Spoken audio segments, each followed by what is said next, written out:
Hey, how are you doing? I'm doing exactly as I was doing 2 minutes ago. Ready to record. This is I how we don't do hear it. you, sorry. Oh, you don't hear me at I all. don't hear you very well. No, I don't hear you very well. And also there is a lag. I can hear Okay, myself. okay, let's just jump right in. Okay, so for those who don't have context, this is me and Nastya trying to talk about something that, a topic that has meant a lot to us over the years. It's something that we've both identified as a significant trend in culture.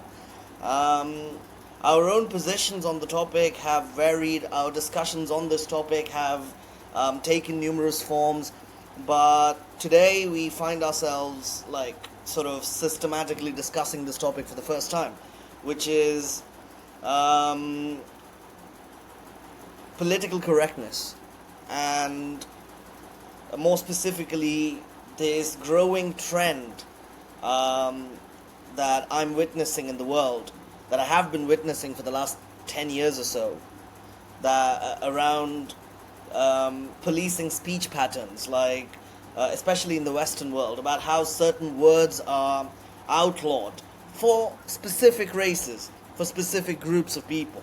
They're not outlawed entirely, but let's come back to that later.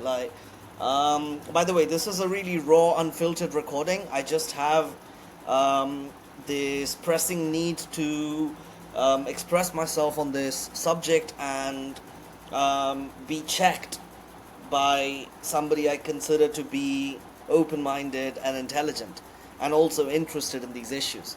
So this is not an attempt to create any sort of structured content. This is more of an attempt to record something that's going to be free flowing, messy, and raw, unfiltered. So, having said that, I'll jump right in. So, about like a year ago, about a year ago, um, I got into trouble, well, trouble, quote unquote, with a group of people with whom I'd established rapport and trust in no uncertain terms. One of these people was a person of African descent with whom I'd already shared a bed, with whom I'd shared very vulnerable secrets, who had with me done the same things, like she'd shared like details of her upbringing. A person who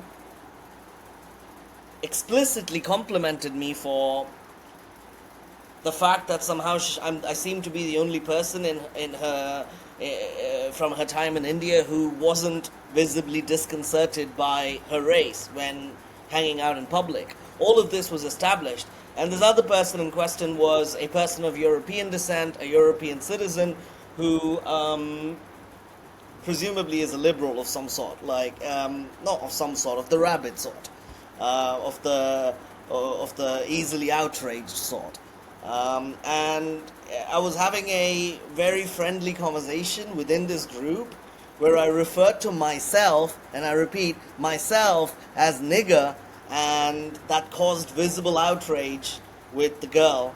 Um, a little bit of subtext is that the outrage was not about this at all. There was just a lot of tension in that group because of certain romantic undertones to the interaction and how various people had expectations that were not being met within that group. Except later, when I spoke to this person, I mean the person of African descent, about this whole situation, the awkwardness and the drama and everything, um, the person actually made it seem as if the whole kerfuffle was about my using that word, about me saying nigger. And as much as I tried to explain to her that, she's not being honest with her assessment, there was obviously a lot more going on with that situation. As much as I tried to insist that and tried to make her see that, she didn't. She wouldn't budge. She tried to make the whole thing this, about me using this word. And I stood my ground. I wasn't going to, back down because A, I didn't use it in a hostile manner, like I didn't direct it against anyone, and B, um, who makes who decides that some people get to use some words and other people don't? I don't recognize that kind of stupidity. It's so stupid that somebody, because of their skin color, becomes eligible to arbitrate. Is that the word? To arbitrate who gets to, you know, use some words and who doesn't. It's like, oh, of course that person gets to decide, and there's this like um, covert understanding, like there's just this tacit understanding rather in the group that, oh, it's that person of that particular skin color who decides, who gets to use that word and who doesn't. Oh, but of course we must defer to their level of comfort and their judgment in this matter. Why? I don't recognize that. I mean, it's a word. And B, what's my big issue with all of this? Is this about like, oh, I want to fight for my right to say nigger? No, I'm very happy to not use that word, ever. In fact, what I notice about myself is, unless this topic comes up and the obvious emotional charge that this topic carries for me comes up, I don't actually use this word, ever, in my life. Well, and I must preface all of this by saying that I did grow up, I spent formative years of my life surrounded by people from Africa. I was socialized into adulthood by a group comprising people mostly from Nigeria and Ghana, right?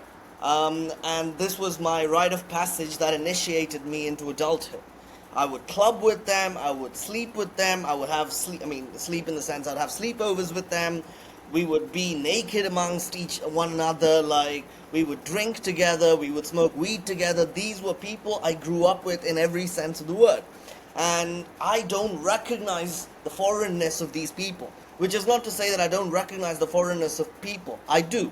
Like, say, a South Korean would be foreign to me in a way that somebody from Ghana or Nigeria would just not be, right? And I just have a certain sense of camaraderie and a certain sense of comfort with people of that ethnicity just because of my experience, right? Which is something that was acknowledged by the person I mentioned earlier in the story, the person of African descent. Anyway, coming back, what riles me up about this to no end is the ostentatiousness, is the dishonesty, is the performative nature of codifying certain ways of behavior as a token of virtue. No, unfortunately, that's just childish and ridiculous, because for human beings to engage with one another in a way that feels safe and respectful and in a way that truly acknowledges the wisdom that that our differences don't necessarily represent a reason for us to foster hate for one another, to embody the wisdom that people can connect and genuinely respect one another and establish truly mutually beneficial relationships without having to ignore the fact that there are fundamental differences between us in terms of physiology, in terms of gender, in terms of race, in terms of background, in terms of capabilities, in terms of proclivities, in terms of interests, talents, economic status, all manner of things. And this is not by any stretch of the imagination easy, right? It takes a lot of skill, it takes a lot of experience. I'm sure I'm not alone in thinking that I'm not the only person in the world who's had faux pas, right? Who's made mistakes in the way I relate to people. Not just of a different race or a different just people. It's a matter of skill. It's a matter of experience. Learning how to deal with other people. Learning how to be respectful. Learning how to catch yourself being self-centered in the way you approach people. Learning to catch yourself being compulsive in the way you express yourself, in the way you conduct yourself in society. All of these are very nuanced skills that take a lifetime to understand.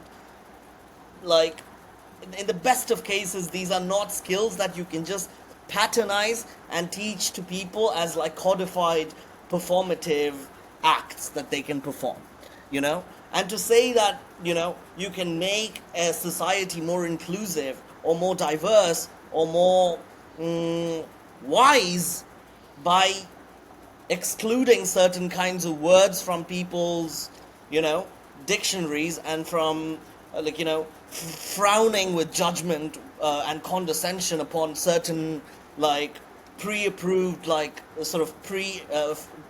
frowning upon certain acts or certain behavior patterns, from a point of like, from a premeditated point of view is what I mean. Like, sort of frowning upon certain kinds of expression in this way, like, oh, we agree that, like, this is wrong, that this is not to be encouraged.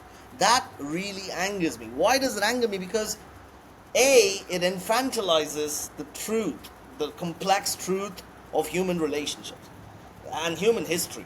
Like, none of this is to say that inclusiveness is not a virtue to strive for. It is absolutely a virtue to strive for. But this is me calling out these people who, sort of these PC people, right? For the lack of a better sort of way of expressing myself. Not to suggest that they're a tribe and I have something against that tribe. Exponents of this mode of engagement with the world, proponents of this kind of restrictive sort of approach to this problem, this is what I'd like to say to them. Yes, it's 100% desirable to create an inclusive world, but this does not mean that we sort of lie about the history that we've had, the complex instincts that vie against one another in us, right? For example, let's take sports. Like, there's an innate need in people to be tribalistic and to express aggression. And we have been honest about this. We don't pretend that this aggression doesn't exist. We just channel it constructively in the form of sports. This is a very mature, wise, and holistic understanding of human nature. This feature of ours, like this feature where we channel aggression through sports, is an example of where we organize society in a way that reflects a holistic understanding. You could do this. I could make a very similar case for this sort of the sort of speech patterns that are being policed these days.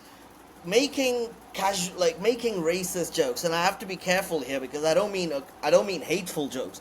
I mean making jokes that draw their humor from cultural differences, from odd quirks that various groups of people have, is not innately undesirable. I see it as a way that we could foster genuine camaraderie between groups. Because whether we like it or not, our nervous systems, and in turn we, do recognize group differences amongst ourselves. And these group differences are salient to us. On a nervous system level, they're very salient. You can lie to yourself saying you just don't see groups, you only see individuals. That's just not true. Like, you do see groups, and certain groups elicit certain reactions. The way forward is not to pretend that none of this exists. It is to find a way to create such an overarching system of comfort and tolerance and equality that expressing these quirky, like, urges to, poke fun of one another's habits and ways of being cannot be interpreted in a negative way. This is me expressing what I wanted to express. I'm really sorry this took so long, but this needed to be said. The floor is all yours. I don't need a floor. It's like I'd rather say that, like, maybe you should have had like a recording of yourself speaking about it rather than a full conversation. I didn't know I wanted to say that much. I really Like, had no idea. I'm not going back and addressing like each point of yours. The only thing Not each point, but like because I didn't really I'm not going to pretend that I made any systematic point by point. No, you made a very wholesome point. You addressed everything you could address because, like, obviously this is something you've been thinking about, and that would happen to any of us who have been thinking for, like, about any certain topic for quite a while trying to address all the issues you might personally find with it yourself. So yeah, anyways,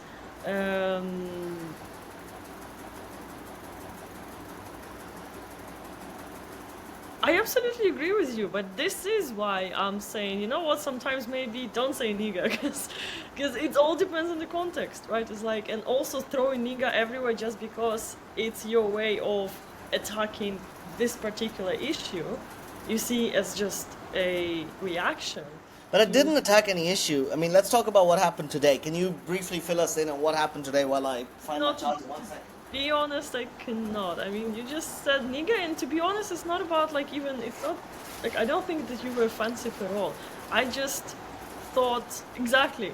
I just I've been thinking about it for a while as well. I was like, wait a second, but like I wouldn't also throw things around just because, like, just because I wanted to make. But let's make it clear that I Yeah. don't either. As You know, we when was said- the last time I used this word with you? We speak every day for many hours at a time. Yeah, it's just emerged to me today. I was like, wait a second. By the way, dude, like, are you sure you want to throw it around everywhere? It's just like, just as the, again, just in a reactive way. Because I absolutely agree with you. Everything requires context. And I mean, I wouldn't use this word like, I wouldn't use this word in a context where, I can even throw a little bit of more hate on top of it, because like this is why people try policing each other, because people do not understand the context and they're too lazy to just really be tuned in to every conversation and to every person and to actually see what works for every person that you're interacting with. And this is why the policing happens, because like, you know what, I'm too lazy, I'm just going to, you know, throw everything in one category. which is why I don't think this is just an annoying feature that some people are starting to embody, right? Because there's this argument that's made by very intelligent, balanced leftists who sort of distance themselves from this PC trend by saying, hey, they're not huge proponents of it, they see that it's being overdone, but they also kind of passively defend it. They kind of say, hey, but it's just an annoying thing, and any statement you're going to make about how it represents something insidious and dangerous is just straight out of a right-wing chat room or whatever. They tend to... There is this experience I've had where my concerns about this, the rise in this kind of policing, are dismissed. And I want to speak to that because I don't think this is just an annoying overcorrection. Because we all know that historically there's been a lot of racism and outgroup hate and divisiveness throughout human history. And an argument could be made that this movement is an attempt to correct that, and it might, you know, ever so slightly overstep, you know, overextend in that attempt to correct. It might just be overcorrecting.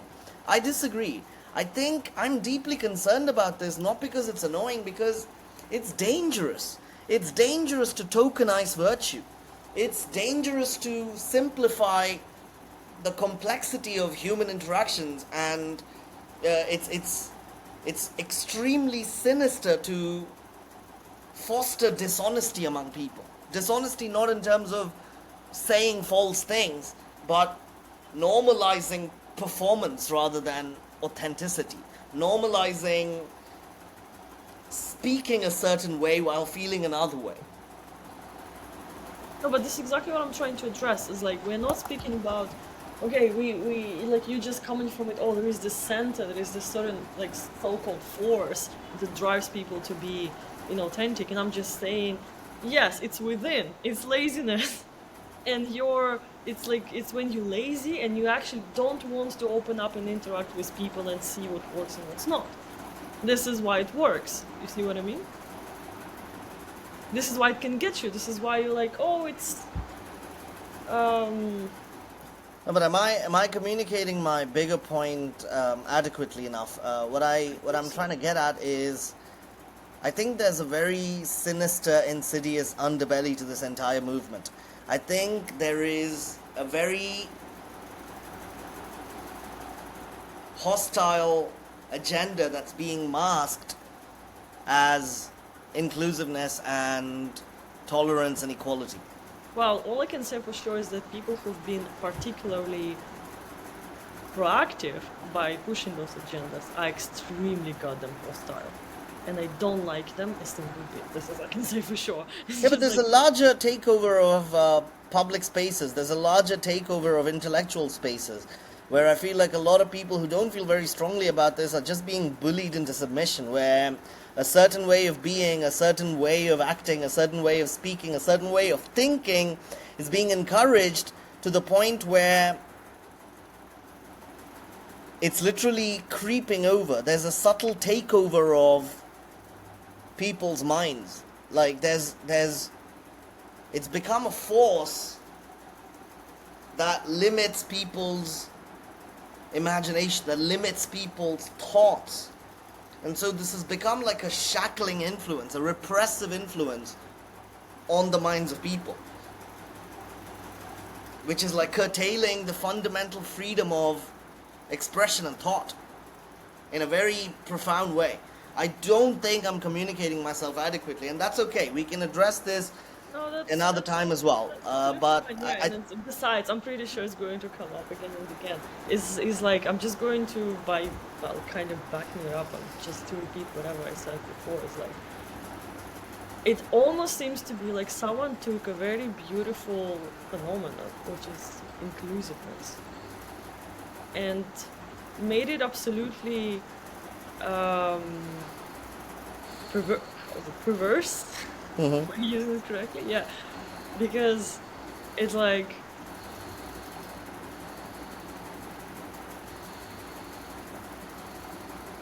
somehow this movement has been the most exclusive one. I the movement has been the what? like the move like this like a lot of leftist movements and agendas to me are seemingly one of the most of exclusive kind that I've ever seen. And they One of the actually most. I'm sorry. I'm very sorry. There's some issues with. You're not very loud. I don't know if it's an issue on my side, but could you please say the last part like very loudly? I don't want to say the last part. I want to rephrase everything.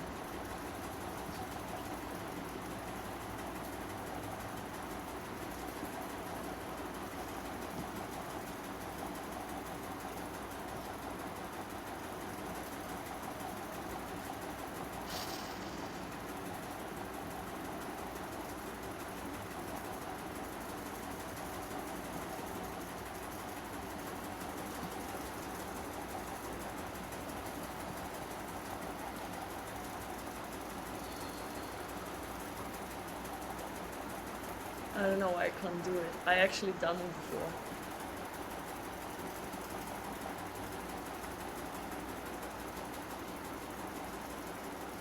Would it be alright if I said something in the meantime? Yeah, go ahead. I just think this is kind of what I've been trying to express, but I think I found the way to express it. It's dishonest because apparently the idea is to foster safety, right? To foster environments that feel safe to people. Well, inclusive environment. Inclusive. That's right. Yeah. Safe. Like it's a word that we hear from these circles a lot. Safe spaces. Yeah. A safe space, to me, is a space where you can express messiness, you can express disorder, you can express instincts that you're struggling with, that you're grappling with.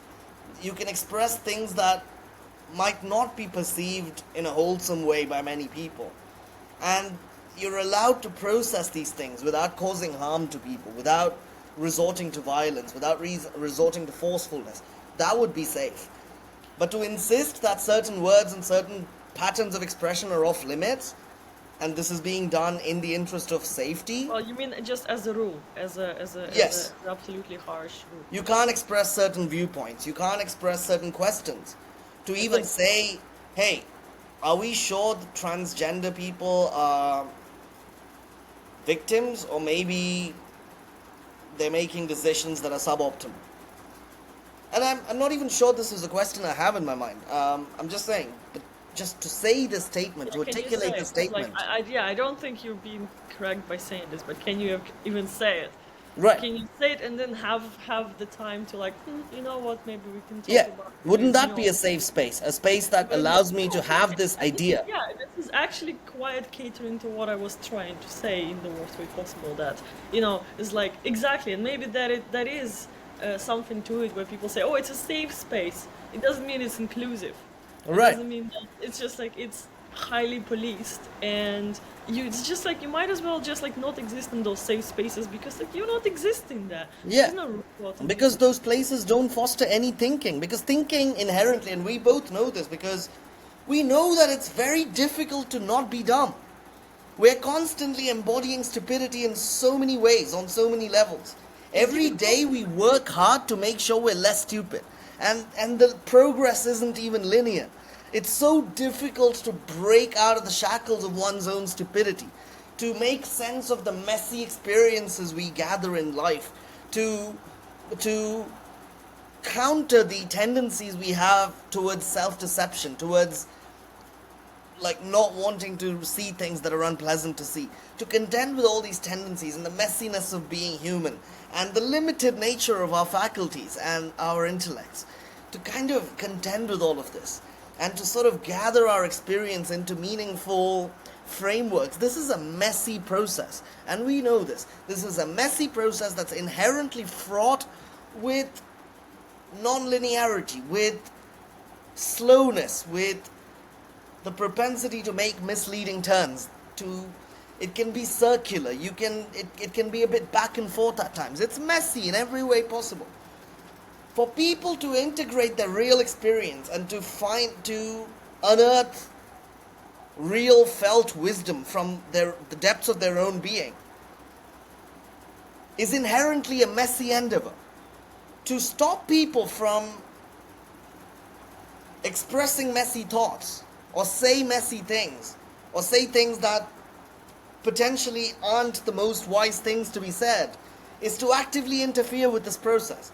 Not only is it actively interfering with this process, but it's also normalizing a trend of not encouraging, or rather it's normalizing a trend of discouraging people from doing this already arduous and difficult task of making sense of oneself and life. It's to discourage people from digging deep and engaging in the messiness of figuring out what's true and what's not, and encouraging them to go on the path of just spouting platitudes and agreeing with superficial inanities that are just sort of handed to us from media outlets and film and books, and just, you get what I mean, right? And it's like something that I wanted to say before.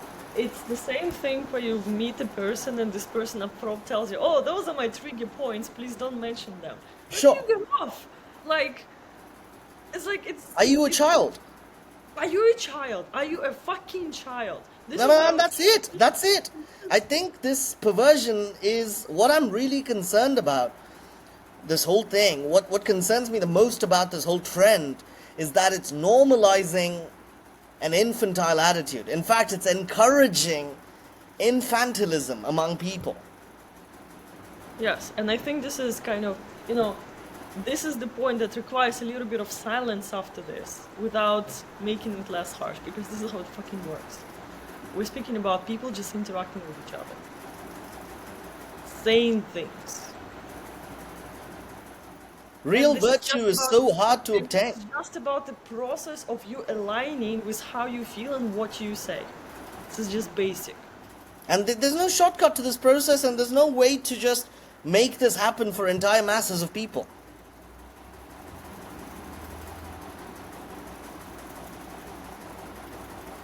Yeah, and then okay, to say something less harsh is that, of course, being able to kind of relax and allow a person, to feel welcomed in the interaction is extremely important. But this is exactly what's not happening when people try to police each other. Absolutely. And I think I'd like to make another point, which is, if I play devil's advocate to what I've said so far, I think there's a very reasonable argument that can be made that says, hey, not everyone is courageous enough, intelligent enough, or capable enough to delve into the nuances of culture and interaction and life. And it's very idealistic to propose a system where there isn't an overarching set of rules in culture that allows people to sort of have access to a shorthand, sort of to a ready reckoner of what's acceptable behavior. And that's fair. It's very fair. People do need a sort of a simplified guide, sort of simplified handbook on how to carry themselves in society, because if everybody was to figure out this stuff by themselves over like years of mistakes, then we'd just have chaos in society. True, I accept that. But here's what I say to that point. I think any person with any sort of average amount of intelligence and insight into the ways of things knows that the real problem that we're dealing with here is in the realm of emotions, in the realm of prejudices, in the realm of hate. And behavior and speech are downstream effects of these inner phenomena, that these subjective phenomena that affect people. I think I'm not being very clear. What I mean is, hate speech is not the issue. Hate is the issue. Racist jokes are not the issue. Divisiveness and prejudice and lack of inclusiveness is the issue. And these issues can't be solved by just like interfering with people's proclivity to say things that you consider unacceptable. I think that it's just doing this dangerous thing of wishing the problem away as opposed to sort of engaging with the truth of the matter, which is that it's really difficult to engage with people in a way that they can take an objective look at their own prejudices. It's difficult. It's really, really difficult to get people to see how their perspective might be limited. It's difficult to create situations that can actually help people evolve, you know, and like to sort of insist that we can just target these downstream consequences of people's emotional and intellectual restrictions is not only childish. I think there's a very sinister underpinning to this whole endeavor. Well, it's pretty much the only target that you chose in fact. Sorry? If nothing else. It's like, especially when this is the only target of action. Yeah. And if nothing else has been actually targeted, nothing else has been addressed, nothing like... It's like, I wanna add to this something else, which, so yeah, for example, before the full-on invasion in 2024, let's say it all started in 2014. Before the full-on invasion in Sorry, 2022. 2022, yeah. Russia invaded Ukraine, this is the context. And also even before this, because 2014 was kind of very clear what they're up to. Before this, for 10 years or even longer, who speaks Russian and know exactly what is happening, they've been kind of setting up the scene, and they've been seeding obviously a lot of things into people's minds, how to approach the situation, how to see Ukrainians, how to, you know, like pretty much breeding hate towards them. Not just Ukrainians, by the way, a lot of other nations, if you really consider this is just Russian/Ukrainian conflict, this Russian/the entire West conflict, but that's another, for another day. So, and you can say, yeah, but it means that it works, right? They were just saying things, saying things, and then people kind of start believing it, but this is again not kind of the case. The case is that people are lazy. They just don't go and interact with people. They don't go and interact with Ukrainians and see what's up. They don't do their personal work. They don't get themselves into real context. They just believe whatever has been said. This is completely another issue that should be targeted, right? It's not about, again, it's not about the language. It's like it only works in you if you're lazy, again, if you're intellectually lazy and you didn't go and you didn't figure it out for yourself. So it still holds. In my world, it still holds. But we're still left with the problem of the fact that there is a lot of... Sorry? And then again, all of those things were seeded into into a ready substrate of resentment and this feeling of superiority towards other nations. So yeah, that also wasn't kind of like, it didn't emerge out of people just saying things about each other. So yeah, that would be Then just we're still left with the problem of like, how do we create a culture of inclusiveness and kindness, and how do we create a culture that discourages prejudice, or at least discourages acts of prejudice and hate that actively and tangibly affect other people negatively? How do we create such a culture without resorting to performative gestures, without resorting to stifling human expression, without resorting to oversimplification? How do we do this? yeah, you can't address it externally. You can only first change yourself and become yourself, an inclusive and open and loving human being. And the only thing you can do if you really want to extrapolate into culture is to become so wonderful yourself and so like shining in this example that people naturally want to be like this. Like, oh, you know Sure. what? It looks beautiful. It looks pleasant. It looks like it breeds something beautiful in this world, and I want to do something like it. I And there think you're is right. no other way.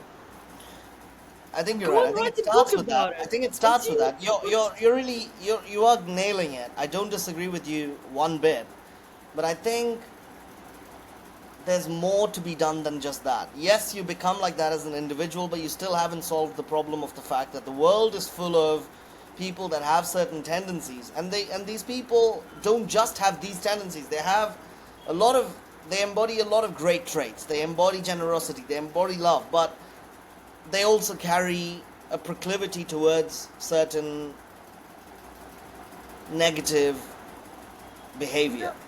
Yeah, yeah. And so I think in the past many societies around the world have created frameworks, like society-wide frameworks, that actually foster love and foster kindness rather than penalize, rather than obsessively target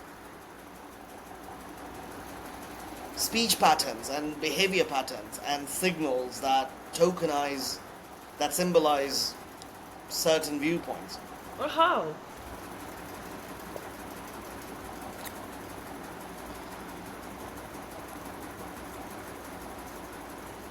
It's a good question.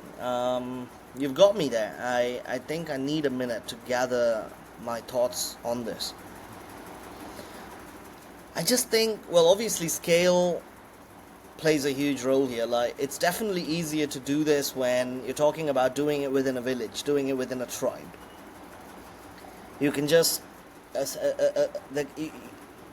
like you said, building from what you said, it starts from you transforming into a person that's really wonderful. Building from that, if you have a critical mass of people who are quote unquote wonderful and full of love and capable of seeing through the instincts that propel us towards hate and divisiveness, if you have enough people, a critical mass of such people, then you just end up creating a society where that kind of behavior becomes the status quo. Well, that's why we have internet, right? This is how we can create networks of people, at least talking about it and sharing on this, across cultures and distance. Internet is a beautiful thing, Oh. and I don't see any other way. I don't see any other way. It's sort of a diffusion. It's sort of a diffusive process in the sense that you start from yourself and maybe you find other people and you just come up with something. The power is in numbers, truly, and this is why all the stuff like stuffling, not real words probably, agendas are so powerful because there are a lot of people who follow in that.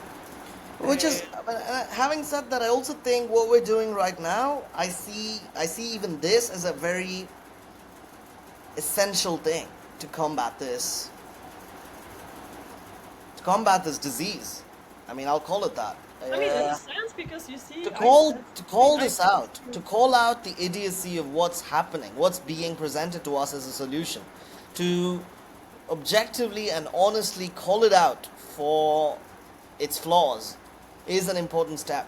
in potentially countering this and potentially fostering a more inclusive way of being. Potentially, maybe yes, but for now, what we're doing in here is just calling each other out, and I think it is important. You're like, okay, I was not happy with what you did, let's talk about it. No, we're conducting discourse. We're expressing our gripes with some patterns that we observe around us. And I am being as honest as I can possibly be. I don't think I'm being entirely... I mean, there's a very good chance that I'm not as... that my opinions on this topic may not be 100% accurate, may not be as nuanced as they could be. Like, I'm open to learning. I'm open to discussing these topics with people who can educate me further, but Absolutely. that's not to say I'm not being honest. I'm genuinely being honest with my assessment right now. Yeah. Well, to sum up this conversation, it's not that I'm unhappy every time you say the word nigger. I was just curious and questioning the fact maybe you're just more reactive to this issue rather than... I mean, I also figured out yesterday that I don't really use that word. It's not a part of my... It's not a word I use all that often, is what I'm trying to say. It's a word that I seldom ever use. Well, you use But- it once in a while. Yeah, but nevertheless, the idea that certain words are off limits to people of certain races is not something I can agree with. It's an idea that I think promotes division rather than unity. It's an idea that reinforces the concept of race.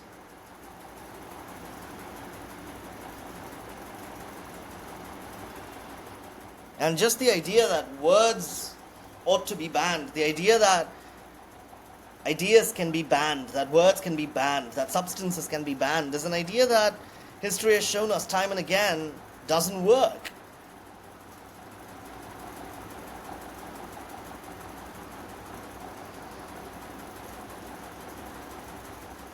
I think that's a good point to leave this talk. Yeah. That's a I good was- point I to was sort of thinking about finish it. off on for now. I was just thinking about it, like why is it so easy for me to kind of make a case in here? Because I was thinking about the whole, Why is it so easy for you to what? why it's easy for me to make a point in this conversation. It's just because I was thinking about the freedom of speech as a, as a philosophy, let's say, or whatever. It's just a thing that happens. And yes, it's just like, it's a little scary, right? Thinking that freedom of speech is indeed freedom of saying the most horrible things in the world and lie and Yeah. On a fundamental level, it's the freedom of thought. yeah, absolutely. It's just, it can be as horrible as it can get, but the idea is that exactly it's just like the world where freedom of speech exists is actually the world that encourages you to mature, Yeah. not be lazy, to find out. Yeah. Yes, some things are going to be like, some things are going to be unpleasant. You need to navigate yourself through that landscape, and you need to know how to navigate yourself through this landscape. It's not a kindergarten. This is just the least harmful aspect of reality, and for sure over here we can learn to navigate. And the rest, and maybe by navigating this least harmful aspect of human interaction, maybe we can figure out also how to navigate more, real fucking violence. I don't know. It's just a thought. Just a thought. Hey, but I'd love to take this up with you another time. We can probably refine our positions. We can refine our arguments. We can educate ourselves further. I don't want to make. I don't have any I don't have any false assumptions about how educated I am around this. I understand that my ideas could be very poorly formed, very haphazard. No illusions about that. But yeah, let's revisit this. This was a lovely conversation. Thank you so much for participating in this conversation with me, Anastasia.